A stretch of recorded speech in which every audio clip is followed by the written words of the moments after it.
Hello everyone, how's it going? Andy from Alien here. Today I wanted to discuss with you the one that I believe to be the most important music theory topic out there. And what I'm talking about is the distance of a semitone. You might ask, why is the semitone so important? The reason why is because if two notes are a semitone apart, they will clash with each other, therefore they will be dissonant. The reason why this is the case is complicated. However, what I can say it has to do with the harmonics of a note. So now we know that if two notes are a semitone apart are dissonant. But let's see how this can be helpful. Now let's take C as an example. We know that C has two notes a semitone away from it. The first note is C sharp or D flat. Now as you can hear is already dissonant. Or B.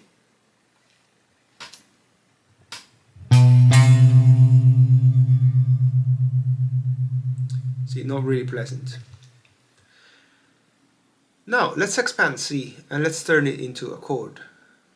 And let's take a major triad as an example. A C major triad is made out of three notes, and these three notes are C, E, and G. Now every note that is a semitone apart from any of these notes is dissonant compared to the chord. So what does it mean? What it means is that we have 6 notes in total that are dissonant. These notes are B, C sharp, E flat or D sharp, F, G flat or F sharp, and A flat or G sharp. Now, if we take a major scale, and let's play the C major scale, we find out that F and D are a semitone away from two chordal tones.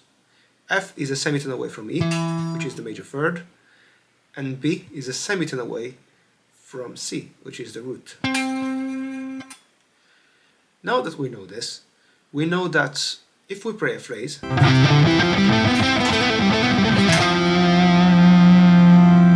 can't land on F, or we can't land on B. As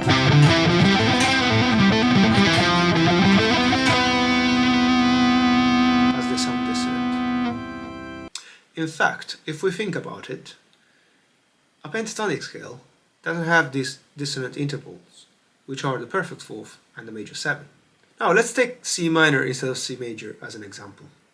The difference between the two chords is that C major has a major third, whereas C minor has a minor third. Therefore, the three notes that make a C minor chord are C, E flat, and G. The notes that clash with C and G didn't change. However, the notes that clash with E flat are now D and E. Now, if we compare the C minor scale over the C minor chord,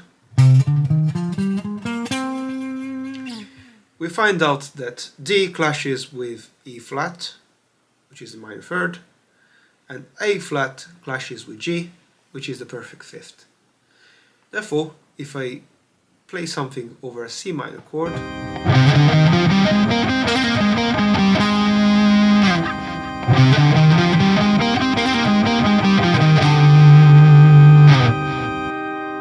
I don't want to end my phrase on a D or an A flat. And these two notes are also the two notes that are missing from a minor pentatonic scale. The concept of two notes clashing if they are a semitone apart also applies to chord progressions. When we analyze a chord progression, we also want to analyze the notes that make a chord and see if they clash with the following chord. What do I mean? Let's take G major and C major for instance, a 5-1 cadence. The notes that make a G major chord are G, B, and D. Now we know that B is a semitone away from C, as B is the major 7 of C.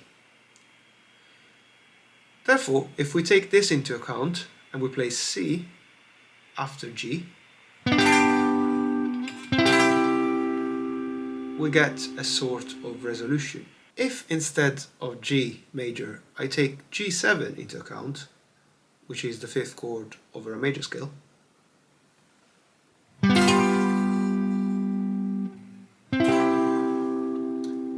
the resolution is even more clear.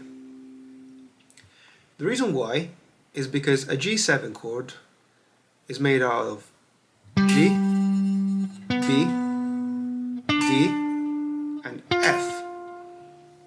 As you can see now, there are two notes that clash with a C major chord. And the two notes are B, as it's the major 7, and F, as it's the perfect fourth.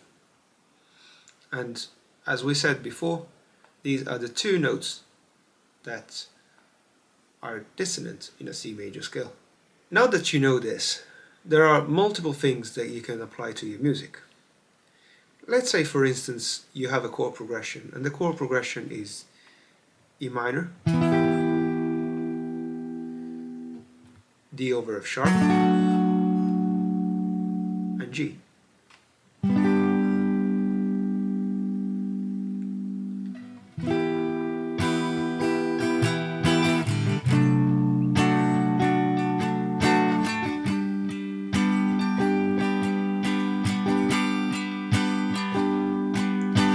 Now, to spicy up a bit this chord progression, what I can do, I can add a chord that will sound dissonant with one of these chords.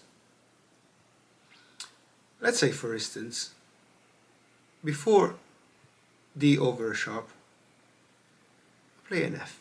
Let's see how it sounds.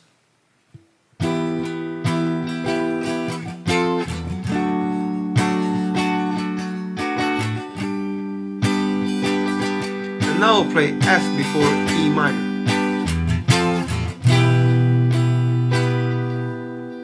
You see, this adds a little more color. We can take this concept into account when we improvise or compose solos.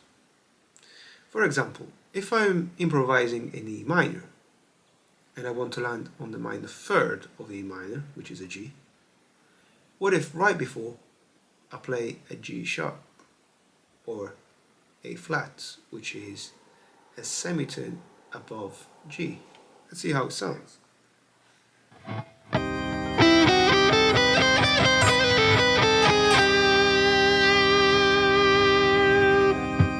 So as you can see, it adds more color. Obviously there is a lot more to say about this concept, but I'll leave it up to you to experiment with it, both for your chord progressions and your melodies. If you like this video, please consider subscribing to my YouTube channel and hit the like button. Also, drop a comment below to help with the algorithm. Thank you very much for watching, and I'll see you next time. Bye.